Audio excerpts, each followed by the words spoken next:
نحمد اللہ تعالی ونصلی ونسلم علی رسولہ المجتبی وعلی آلہ وصحبہ وبارک وسلم دائما ابدا اما بعد اعوذ باللہ من الشیطان الرجیم بسم اللہ الرحمن الرحیم ان اللہ وملائکتہ یصلون علی النبی یا ایہا الذین آمنوا صلوا علیہ وسلموا تسلیما اللہم صلی وسلم وبارک علی سیدنا و مولانا و نبینا محمد النبی الامی الکریم وعلی آلہ و اصحابہ اجمعین الصلاۃ والسلام علیک یا سیدی یا رسول اللہ وعلی آلک و اصحابک یا سیدی یا حبیب اللہ الصلاۃ والسلام علیک یا سیدی یا رحمۃ للعالمین وعلی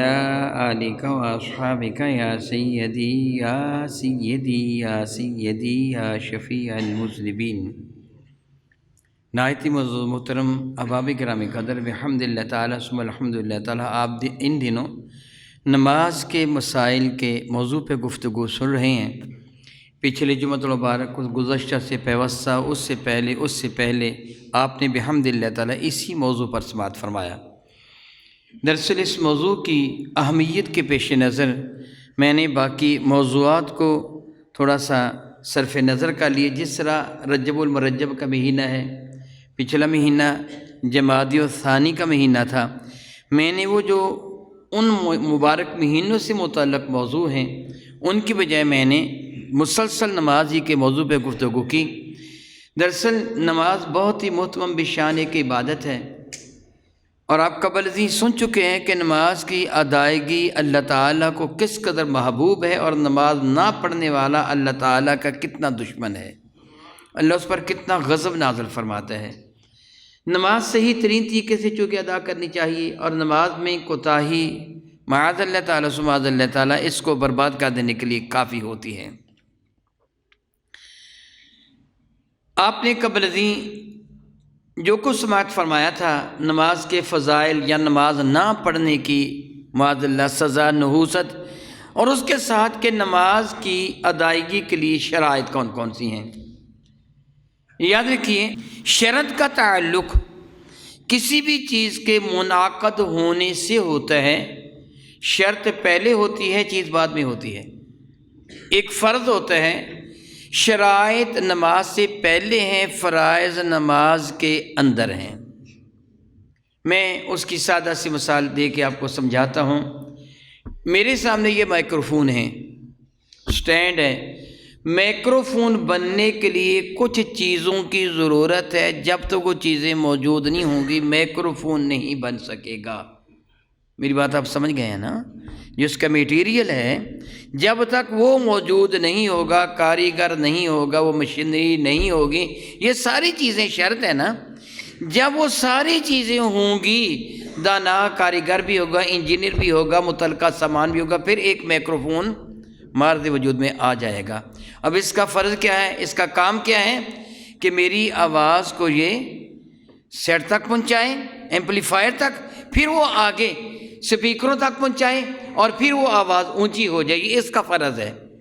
یوں سمجھیے کہ نماز کی شرطیں آپ نے جو سنی تھیں، ان میں ایک شرط تھی طہارت، کہ جب تک طہارت نہیں ہوگی نماز منعقد ہی نہیں ہوگی۔ ایسی ہے نا؟ جب تک طہارت نہیں ہوگی نماز منعقد ہوگی ہی نہیں۔ اگر دوران نماز طہارت ختم ہوگی تو نماز بھی ختم ہوگی۔ ایک آدمی نماز پڑھ رہا تھا، اس کا وضو ٹوٹ گیا، تو اب نماز اس کی باقی نہیں رہے گی، نماز بھی ختم ہوگی۔ طہارت جو ختم ہوگی، جو نماز کی شرط ہے، شرط کے ختم ہو جانے سے بجائے خود نماز بھی ختم ہو گئی۔ یہاں ایک مسئلہ میں آپ کو بتا دوں، طہارت نہ ہو کوئی بندہ نماز پڑھ لے، نماز ادا کرے، مگر اس کی طہارت نہیں تھی، وضو نہیں تھا، یا اس نے غسل نہیں کیا تھا، تو اس کو کیا ہوگا؟ گناہ۔ اس کا کیا ہوگا؟ کوئی بندہ بغیر طہارت کے نماز پڑھ لے، نماز بھی نہیں ہوگی، الٹا وہ گناہ گار ہو جائے گا۔ جو یہ کہتے کہ طہارت کے بغیر بھی نماز ہو جاتی ہے وہ کافر ہو جائے گا۔ بات سمجھنے کی ہے۔ جو آدمی یہ کہہ دے کہ طہارت کے بغیر نماز جائز ہے وہ کافر ہو جائے گا۔ جو اس طرح جائز سمجھ کے نماز پڑھے گا کافر ہو جائے گا، اس لیے کہ اللہ نے حکم دیا فَإِذَا قُمْتُمْ إِلَى الصَّلَاةِ فَاغْسِلُوا وُجُوهَكُمْ وَأَيْدِيَكُمْ إِلَى الْمَرَافِقِ وَامْسَحُوا بِرُؤُوسِكُمْ وَأَرْجُلَكُمْ إِلَى الْكَعْبَيْنِ۔ یہ اللہ نے حکم دیا ہے۔ اب اللہ نے حکم دیا کہ تو وضو کر کے نماز ادا کر، وہ کہے نہیں بغیر وضو کی ہو جاتی ہے، نص قطعی کا انکار کرے گا، اس لیے کافر ہو جائے گا۔ جس طرح نماز نہ پڑھنے والا گناہ گار اور نماز کا انکار کرنے والا کافر، یعنی طہارت کے بغیر نماز پڑھنے والا گناہ گار اور اس چیز کو جائز قرار دینے والا کافر ہو جائے گا۔ یہ مسئلہ تھوڑا سا مارکت الآراء ہے، میں اس ساتھ آپ کو دلا رہا ہوں۔ ایک آدمی نماز پڑھ رہا تھا، نماز پڑھتے اس کا وضو شکست ہو گیا، ٹوٹ گیا اس کا وضو۔ اب اس سے خیال کیا چل کوئی بات نہیں، بقیہ 2 رکعتیں رہتی ہیں میں وہ بھی پڑھ لیتا ہوں۔ معاذ اللہ تعالیٰ سے معاذ، اگر اس نے اس کو جائز سمجھ کے پڑھا ہے تو پھر کفر کا اندیشہ ہے، توبہ کرے اللہ تعالیٰ سے۔ نماز تو اس کی ٹوٹ گئی۔ ہاں وہ کہتے ہیں جی لوگوں کو پتہ نہ چلے، چلو ساتھ میں پڑھتا رہتا ہوں، وہ گناہ گار تو ہو جائے گا لیکن کافر نہیں ہے، دوبارہ اس نماز کو پھر دہرا دے۔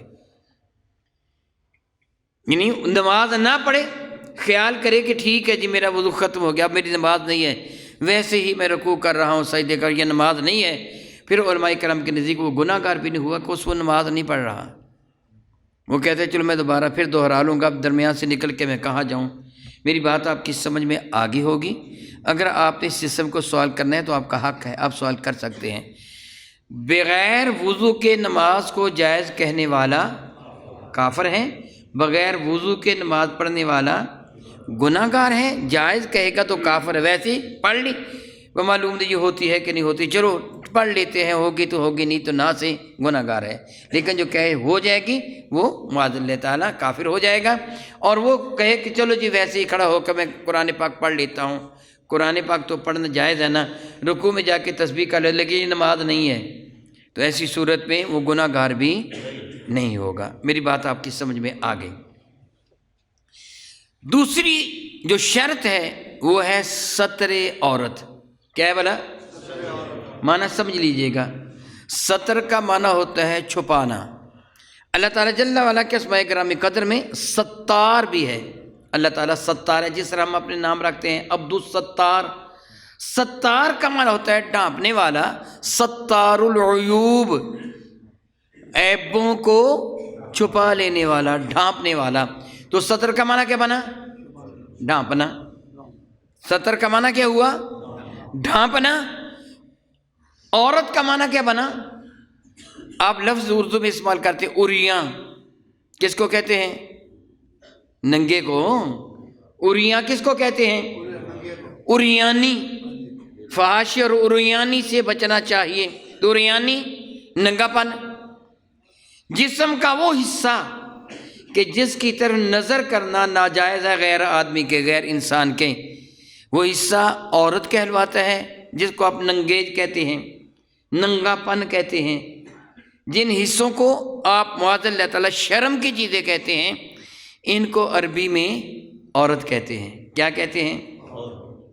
کچھ لوگ عورتوں کی آزادی مانگتے ہیں، یا تو ان کو معنی نہیں آتا، یا پھر معلوم نہیں وہ آزادی کس چیز کی مانگتے ہیں، یا تو ان کو معنی نہیں پتہ کہ عورت کہتے کہتے ہیں، یا پھر معلوم نہیں وہ آزادی کس چیز کی مانگتے ہیں۔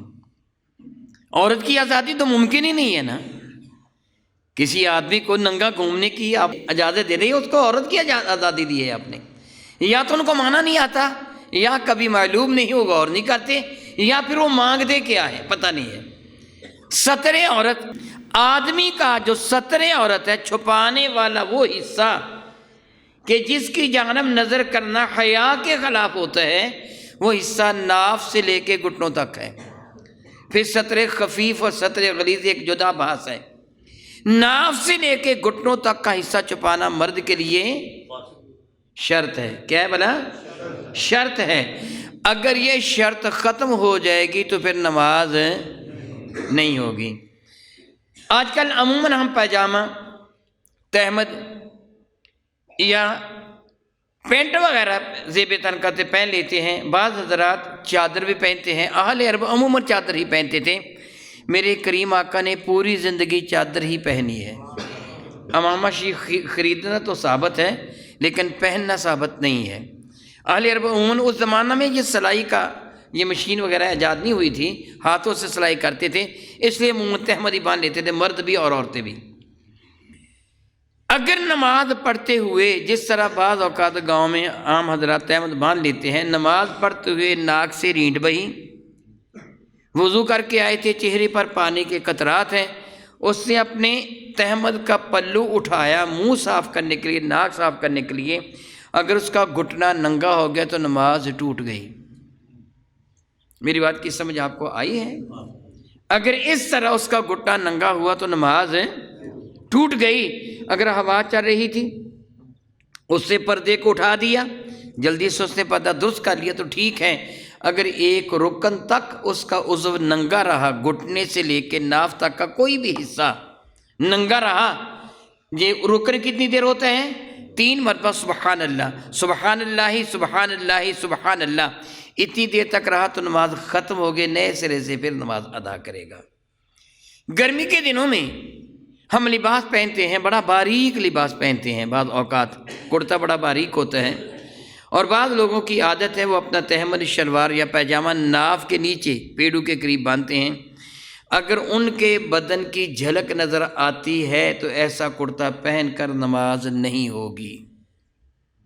میری بات کی سمجھ آپ کو آ رہی ہے؟ تو الحمدللہ تعالیٰ نہ آئے تو آپ کا حق ہے، بلکہ ضروری ہے آپ پر کہ آپ سوال کر لیں تاکہ میں اس کی مزید وضاحت کر دوں۔ اگر ناف پر کپڑا ہے، ناف چھپی ہوئی ہے، پھر باریک کپڑا پہن کر نماز پڑھی ہے تو جائز ہے۔ اگر وہ کپڑا موٹا ہے اور ناف کے نیچے تہمد ہے پھر بھی جائز ہے، کیونکہ ناف نظر نہیں آ رہی ہے۔ اگر وہ تہمد تو ٹھیک ہے، لیکن جو اوپر اس نے کرتا قمیض وغیرہ پہنا ہے وہ باریک ہے، جس سے اس کا بدن نظر آ رہا تھا، اور ناف بھی ننگی ہے نظر آ رہی، تو ایسی صورت میں نماز نہیں ہوگی۔ یہ مرد کے لیے ہے، یہ شرط ہے۔ باقی یہ رہ گیا کہ وہ ایک آدمی یہ خیال کرتے ہیں کہ یہ نماز کے لیے جو فرض حصہ چھپانا ہے نا، سطر جو ہے وہ کتنا ہے؟ ناف سے لے کے گھٹنوں تک۔ وہ کہتا ہے کہ سینے کو چھپانا تو فرض ہے ہی نہیں ہے، یہ چلو آج بنیان پہن کے یہ تہمد پہن کے نماز پڑھ لیتے ہیں۔ اگر اس کے پاس لباس موجود ہے تو وہ گناہ گار ہوگا، نماز مکروہ ہوگی۔ مکروہ کسے کہتے ہیں؟ میں قبل ازیں بتا چکا ہوں، جس کو طبیعت پسند نہ کرے، کراہت آئے۔ کسی کے پاس قمیض ہے ہی نہیں، محض تہمد ہے، اس کے لیے کوئی مکروہ نہیں، اسی طرح وہ نماز ادا کر لے گا۔ میری بات کی سمجھ آپ کو یقین آ گئی؟ یہ دیکھیے، میں نے یہ تو پہنی ہوئی ہے، اس کے بازو کھلے ہیں، اس سے زیادہ بھی کھلے ہوتے تو کوئی حرج نہیں ہے، لیکن اگر یہاں کف ہوتے، میں نے بٹن لگایا ہوا ہوتا تو بٹنوں کو کھول لیتا تو یہ عمل خلاف زینت تھا، نماز مکروہ ہو جائے گی۔ میری بات کی سمجھ آپ کو آئی ہے؟ یہ کیوں مکروہ ہو جائے گی؟ میرا اللہ ارشاد فرماتا ہے خذوا زینتکم عند کل مسجد، مسجد میں آتے ہوئے اپنے آپ کو خوبصورت بنا کے آیا کرو، زیب و زینت والا بنا کے آیا کرو، سونا بن کے آیا کرو۔ اس لیے ہاتھ منہ دھونے کا حکم ہے نا، ہاتھ منہ دھو کے وضو کر کے آیا کرو۔ میرے کریم نے منع فرما دیا کہ جس کے کپڑوں سے بدبو آتی ہے، لوگوں کو گھن آتی ہے، وہ مسجد میں نہ آئے۔ ایسی چیز کھا کے مسجد میں نہ آؤ کہ جس سے منہ میں بدبو آئے، جس طرح مولی ہے، گندنا ہے، پیاز وغیرہ، وہ چیز جو بدبودار ہے، تمہارے منہ سے بدبو آئے گی، وہ چیز کھا کے مسجد میں نہ آؤ۔ اسی طرح وہ لباس بھی، مسجد میں آؤ تو اپنے آپ کو سنوار کے آؤ۔ یہ عمل بٹنوں کو کھولا رکھنا خلاف زینت ہے، ویسے اس کا کھلا ہونا خلاف زینت نہیں ہے، یہ عمل خلاف زینت نہیں ہے، لیکن بٹنوں پھر میں کھولوں گا تو یہ عمل خلاف زینت ہے۔ اسی طرح بعض لوگ اپنی شلوار یا تہمد یا پیجامہ اڑستے ہیں، اونچا کرتے ہیں ٹخنوں کو ننگا کرنے کے لیے۔ اگر معمولی سا اڑسا ہے تو کوئی حرج نہیں ہے، لیکن اگر بہت زیادہ خلاف زینت ہو گیا تو اب حرج آ جائے گا، نماز میں کراہت آ جائے گی۔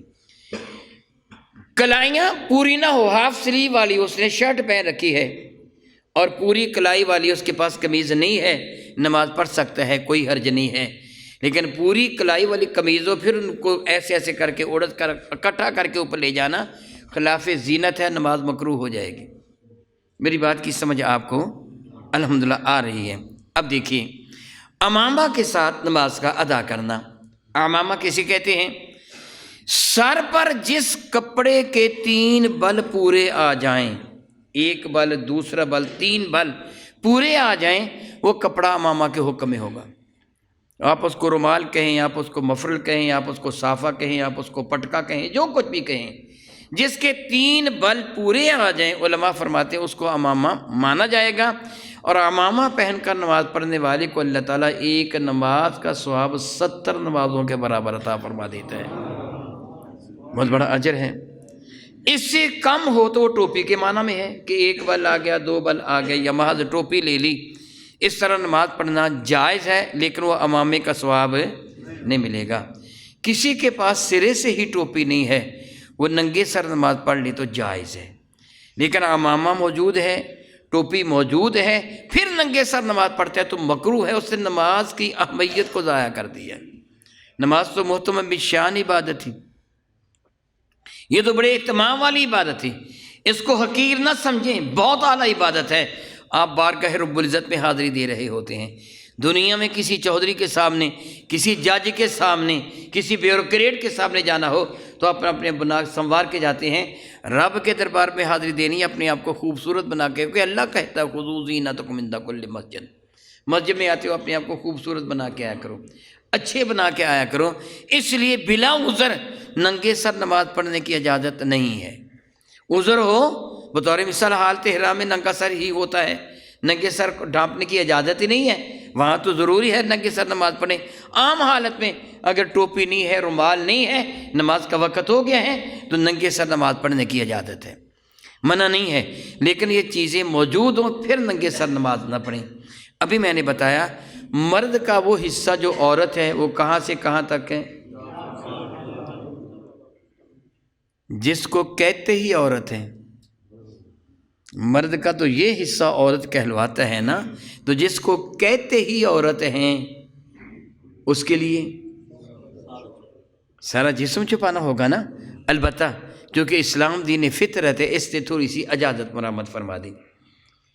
اپنے گھر کے اندر محرم کے سامنے ایک کان کی لو سے لے کے دوسرے کان کی لو تک، معمول کے مطابق جہاں سے بال اگتے ہیں پیشانی، وہاں سے لے کے ٹھوڑی تک اتنا چہرہ، اپنے ہاتھوں کو گھٹوں سے آگے، اپنے پاؤں کو ٹخنوں سے نیچے، اتنے حصے کے سوا باقی سارا جسم ڈھانپنا ہی فرض ہے۔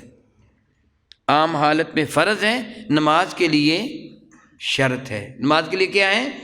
شرط۔ عام حالت میں فرض، نماز کے لیے یہ چیز ذہن میں رکھنی ہے، نماز کے لیے شرط ہے، عام حالت میں فرض ہے۔ اگر کسی عورت نے ایسا دوپٹہ استعمال کیا کہ جس دوپٹے سے اس کے بالوں کی سیاہی نظر آتی تھی، ایسا دوپٹہ پہن کر نماز پڑھنے کی اجازت نہیں ہے، نماز نہیں ہوئی۔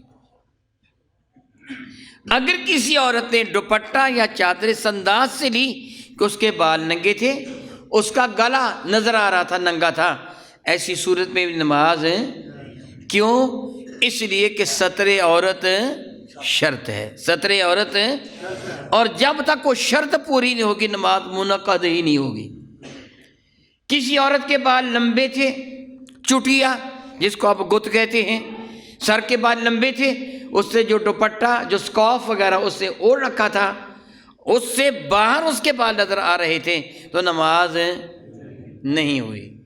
یہ بڑی مارکۃ الآراء بات ہے، اس چیز کو پیش نظر رکھنا بہت زیادہ ضروری ہے۔ اس کی نماز، اگر آپ ناراض نہ ہو تو میں سوال کروں، ہماری عورتیں بازار میں کس طرح جاتی ہیں؟ اس کی تو نماز ہی نہیں ہوتی تو بازار میں جانا کب جائز ہوگا؟ معاذ اللہ معاذ اللہ معاذ اللہ، وہ تو دوپٹہ سرے سے ہی نہیں لیتی، گلے میں ڈال رہی ہوتی ہیں، یا اللہ یاذ باللہ تعالیٰ سب اللہ یاذ باللہ تعالیٰ بعض کے گلے میں بھی موجود نہیں ہوتا۔ اور یاد رکھیے آج صبح میں 10 حدیث دیتا ہوں، اس موضوع پہ گفتگو کر رہا تھا۔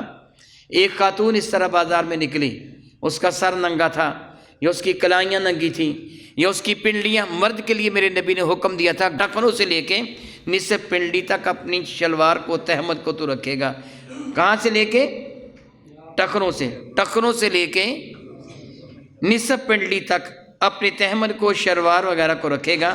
اور عورت کو حکم دیا تھا کہ تیری شلوار تیرا تہمت تیرے پاؤں کی پشت تک ہو، تیرے پاؤں کی پشت بھی نظر نہیں آنی چاہیے، جہاں تک ممکن ہو۔ ہلکی پھلکی نظر آ جائے تو ہر چیز ٹخنوں سے نیچے تک ہونا چاہیے۔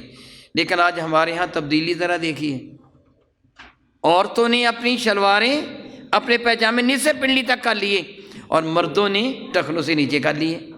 اللہ اور اس کے رسول کی صراحتاً مخالفت ہم کر رہے ہیں کہ نہیں کر رہے ہیں؟ تم نے جو کہا تھا ہم اس کی مخالفت کریں گے۔ عورتوں کے پاجامے اونچے ہو جائیں گے اور مردوں کے نیچے ہو جائیں گے۔ اللہ کے نبی نے کیا حکم دیا تھا؟ اس کے برعکس اور علاوہ عظیم میں اللہ تعالیٰ سے معافی مانگتا ہوں، آپ گاڑی میں کبھی بیٹھے ہوں اگلی سیٹ پر یا موٹر سائیکل پہ جا رہی ہوں، آپ کے آگے موٹر سائیکل پر کوئی خاتون کسی مرد کے ساتھ بیٹھی جا رہی ہوں، ایک نظر آپ کی پڑ جائے تو دوبارہ اس پر نظر ڈالنا حرام ہے، کیونکہ اس کے بدن پر اتنا باریک لباس ہوتا ہے کہ اس کا بدن نظر آ رہا ہوتا ہے۔ ایسے ہوتا ہے کہ مرتبہ یا نہیں ہوتا؟ گرمیوں کے دنوں میں ہوتا ہے نا۔ ایسی حالت میں مرد کو نہ عورت کو بازار میں نکلنا سخت حرام ہے۔ غلطی کے ساتھ نظر اٹھ گئی تو نظر کا جھکانا ضروری ہے، دوبارہ اس کی طرف دیکھنے کی اجازت نہیں ہے۔ یہ فعل حرام ہے اور گناہ کا کام ہے، اور اس گناہ میں میں اللہ سے معافی مانگتا ہوں، یہ جملے کہہ رہا ہوں، آپ سارے مرد ہیں اور آپ کی کوئی ذمہ داری ہے۔ میں قبل از یہ کئی مرتبہ کہہ چکا ہوں کہ آپ نے صرف میری باتوں کو سننا نہیں، گھر جا کے سمجھانا بھی ہے۔ جس عورت نے اس طرح کا لباس پہنا، علیہ باللہ تعالیٰ، بازار میں نکلی، ہاف سلیو تھا یا سلیو لیس تھا یا نیٹ کا تھا نیچے، وہ معاذ اللہ تعالیٰ بہت چھوٹا سا، اس نے وہ جو نیچے کپڑا پہنا تھا وہ بہت چھوٹا سا تھا، علیہ باللہ تعالیٰ، اس کے بازو نظر آ رہے تھے، علیہ باللہ۔ تو ایسی صورت میں کیا ہوگا؟ وہ عورت بھی گناہ گار، اس کے گھر والے بھی دیوس، اس کا باپ، اس کا بیٹا، اس کے بھائی، وہ عزو کربا، اس کی ماں، بہنیں، جنہوں نے وہ کپڑا اس کو لے کے دیا یا اس کو اس کی ترغیب دی یا جو منع کر سکتے تھے منع نہیں کیا، خواہ وہ کوئی بھی تھا، خامد تھا، باپ تھا، بیٹا تھا، وہ سارے کے سارے بغیرت ہوئے، دیوس ہوئے۔ اس عورت کو 1000 بندے نے دیکھا تو حدیث مبارکہ کا مفہوم ہے 1000 بندے کو جو گناہ ہوا وہ سارا گناہ اکٹھا ہو کے اس عورت کو آ گیا۔ اور اس کے شیئر ہولڈرز کون کون سے ہیں؟ کتنے حصے دار ہیں؟ وہ سارے گھر والے۔ ایک عورت کتنوں کو برباد کر کے چلی گئی، ایک عورت نے کتنوں کو برباد کر کے رکھ دیا۔ خدا را اس چیز کو دیکھیے کہ کہیں میں برباد تو نہیں ہو رہا۔ میں ویسے بڑا لمبی داڑھی بھی رکھی ہے، سر پہ امامہ بھی رکھا ہوا ہے، بڑا عابد و زاہد بھی ہوں، پیشانی پر نشان بھی میرے بن رہا ہے کہ میں بڑی پابندی سے بڑی نمازیں پڑھتا ہوں، لیکن گھر والے میرے کنٹرول میں ہی نہیں ہیں۔ حضرت ابی ہریرہ رضی اللہ تعالیٰ عنہ مسجد نبی شریفہ میں تشریف فرماتے ہیں، میرے اور آپ کے قریب آ کر رسول رحمت صلی اللہ علیہ وسلم جہان رنگبو سے عالم بالا کی جانب تشریف لے جا چکے تھے۔ ایک عورت ابی ہریرہ کے قریب سے گزری، وہ مسجد نبی میں آنا چاہتی تھی۔ ابی ہریرہ نے اس کو روک لیا، بی بی ٹھہر جا کے غسل کر کے آ۔ اس عورت کو فرمایا جا کے غسل کر کے آ۔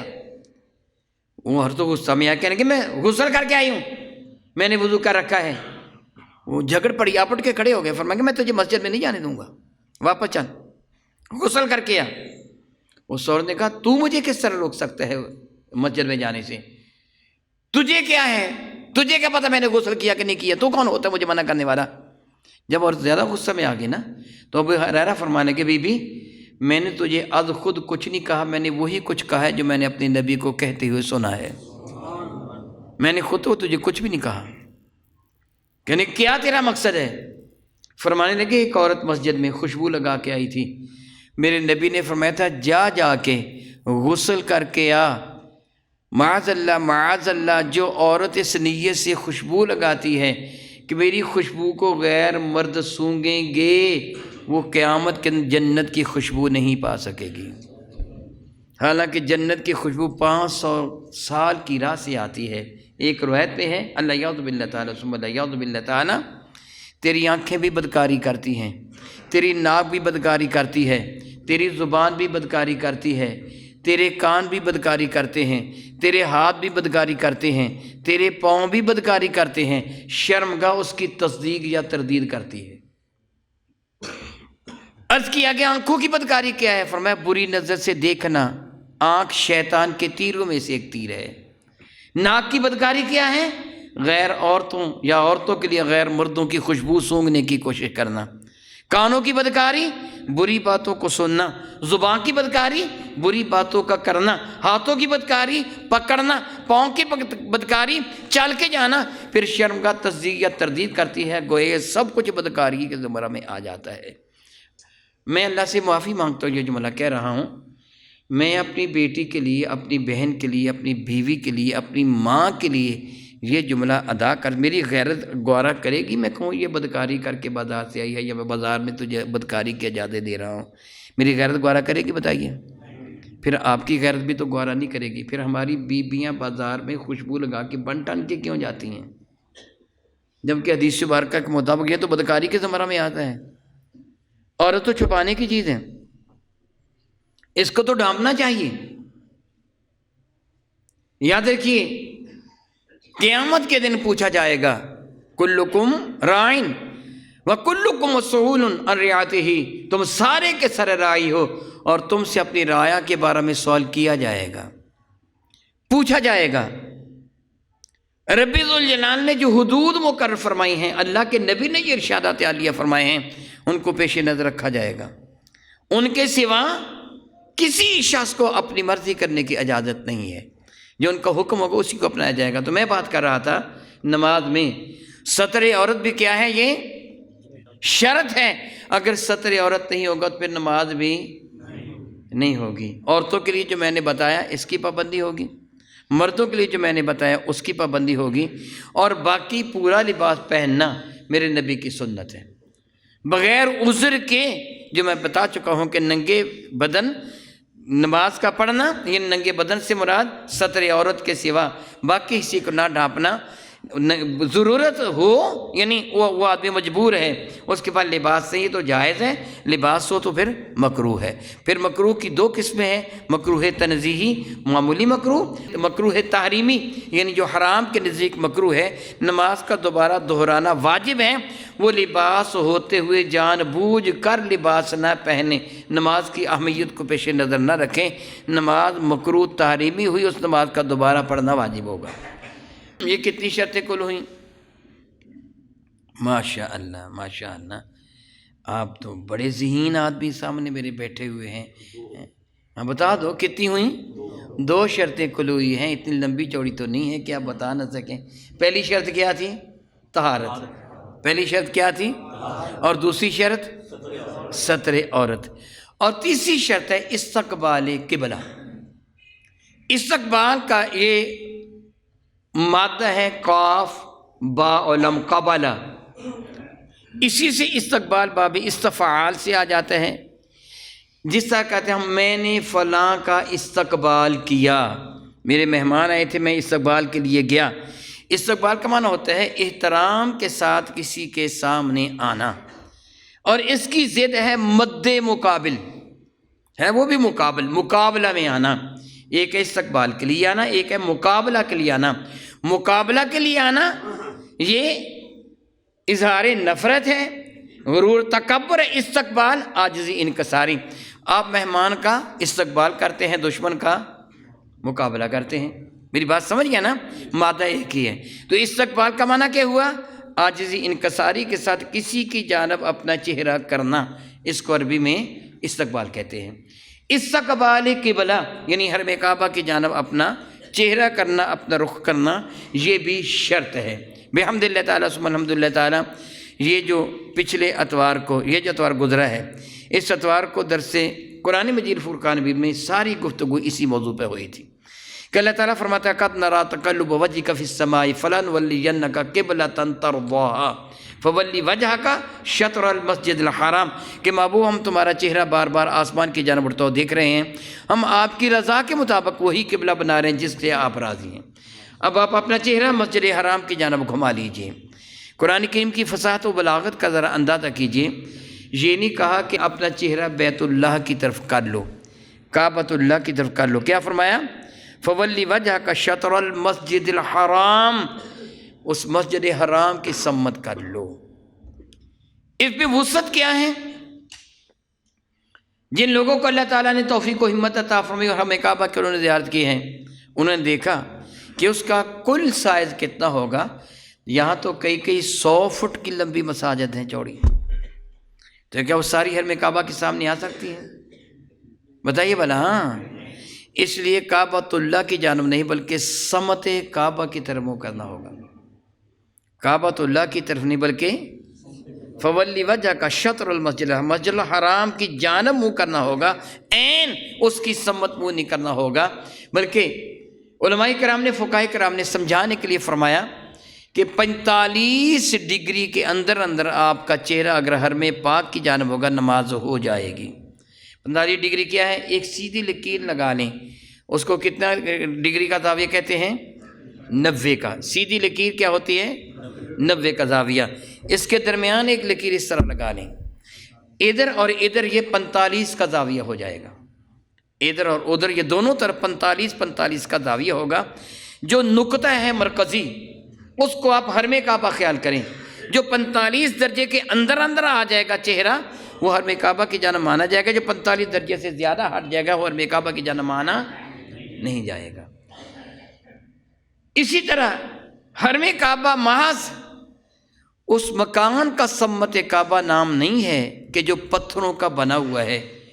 اگر کوئی آدمی اس سے کتنے 100 فٹ بلند کسی عمارت پہ چڑھ گیا، پہاڑ کی چوٹی پہ چڑھ گیا، اس سے وہاں جا کر نماز ادا کی تو وہ بھی حرم کعبہ کی طرف ہی منہ مانا جائے گا۔ اللہ تعالیٰ آپ کو توفیق و ہمت عطا فرمائے حرم شریفین کی زیارت کی۔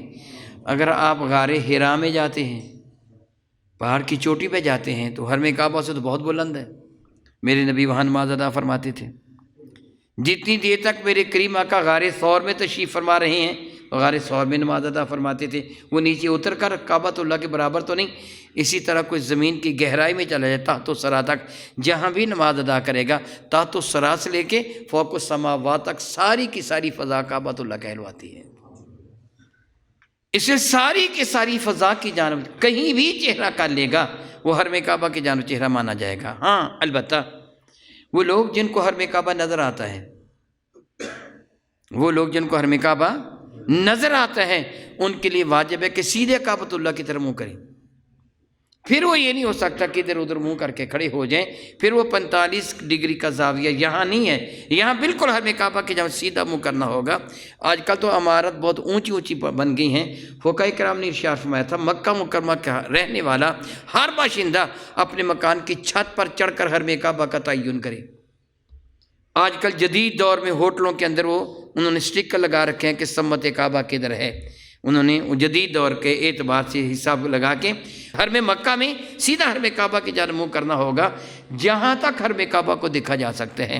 جہاں دیکھا نہیں جا سکتا وہاں سمت ہی کافی ہوگی کہ حرم کعبہ کی سمت منہ کر لو، تھوڑا بہت اگر فرق ہوگا تو نماز ہو جائے گی۔ بحمد اللہ تعالیٰ ثم الحمد للہ تعالیٰ آج جدید دور ہے، موبائل کے اندر آپ کے کمپاس موجود ہے، آپ چاہیں تو حرم کعبہ کا کسی جگہ پہ تعین کر سکتے ہیں۔ پہلے مسئلہ تھا تحری کا، تحری سے مراد یہ ہوتا ہے کہ اگر آپ ایسی جگہ کہیں چلے گئے کہ آپ کو نہ تو پتہ ہے کہ حرم کعبہ کدھر ہے، نہ کوئی بتانے والا ہے، پھر وہاں آپ اپنے ذہن پر زور دیں گے، جس طرف یقین زیادہ جم جائے اسی طرح منہ کر کے پڑھ لیں۔ میرا اللہ فرماتا فَأَيْنَمَا تَوَلُّوا فَثَمَّ وَجْهُ اللَّهِ، پھر تمہارا جدھر بھی چہرہ ہوگا تمہارا رب تمہارے سامنے ہی ہوگا، پھر وہاں اجازت ہوگی۔ کیونکہ ہمارے ہاں الحمدللہ تعالیٰ سہولت موجود ہے، اس لیے ہمیں اس سہولت سے فائدہ اٹھانا چاہیے۔ بعض اوقات اندازہ کوئی باتیں جدھر منہ کر لیتے ہیں، ایسے نہیں، سہولت موجود ہو تو سہولت کو استعمال کریں۔ اگر آپ کے موبائل میں سہولت ہے تو سہولت کو استعمال کریں، بلکہ چاہیے نمازی حضرات سارے ایمان والے نمازی ہونے چاہیے کہ وہ اپنے موبائل میں یہ سہولت رکھیں کہ کہیں ایسی جگہ نماز پڑھنی پڑ جائیں۔ عام طور پر یہ کوتاہی آج کل ہمارے ہاں اس گاؤں کی بات کروں گا تو نماز جنازہ میں ہوتی ہے، یہ ہو سکتی ہے کہ جب ہم کسی میدان میں نماز جنازہ اسکول میں یا پارک میں پڑھتے ہیں، یا شہروں میں بھی کسی پارک میں نماز جنازہ پڑھتے ہیں، یا عید پڑھتے ہیں یا جمعہ پڑھتے ہیں، انہیں بہت خیال کرنا چاہیے سہولت موجود ہوتے ہوئے نظر انداز، اندازے کے ساتھ نہیں، نظر اندازی سہولت کو کرنا چاہیے، اندازے کے ساتھ نہیں، کیونکہ یہ استقبال قبلہ بھی نماز میں شرط ہے۔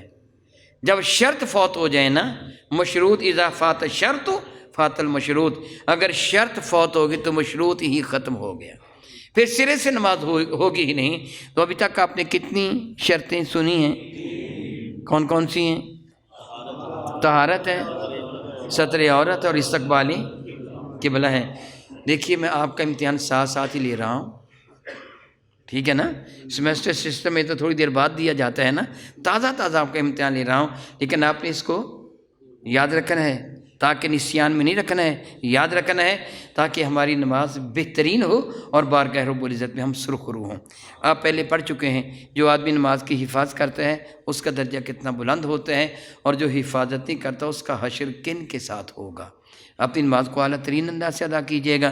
میں دعا کرتا ہوں رب کریم میرے کریم آقا رسول نبی کے صدقہ سے ہماری کوتاہیوں سے، ہماری غلطیوں سے درگزر فرمائے، آئندہ ہمیں صحیح ترین طریقے سے نماز پڑھنے کی توفیق و ہمت عطا فرمائے۔ آمین ثم آمین، وآخر دعوانا ان الحمد للہ رب العالمین۔